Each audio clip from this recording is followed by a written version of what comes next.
SEO pack you can use for YouTube or a blog. HighGuard Error. Secure Boot and TPM 2.0 must be enabled.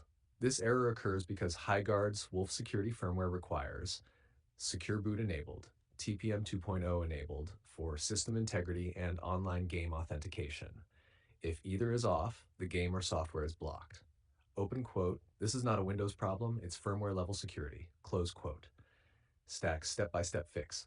Step 1, enter BIOS UEFI. 1, completely shut down the PC. 2, turn it on and immediately press F10 repeatedly, or S key, F10. Step 2, enable Secure Boot. 1, navigate to Security, Secure Boot Configuration. 2, set, Secure Boot enabled, legacy support disabled, load factory default keys or restore keys. 3, press F10, yes, save and exit. Now step 3, enable TPM 2.0. 1, enter BIOS, Security Advanced TPM PTT fTPM. 2, set TPM 2.0's PTT enabled. Save and exit BIOS. Step 4, reset BIOS, optional but recommended. 1, BIOS, exit, load setup defaults, restore defaults. 2, save, restart. 3, re-enter BIOS, confirm, Secure Boot TPM 2.0 are still enabled. Step 5, update BIOS, critical for HighGuard. 1, go to HP official support website. 2, enter your exact model number. 3, download and install the latest BIOS update. 4, keep charger connected. Do not interrupt.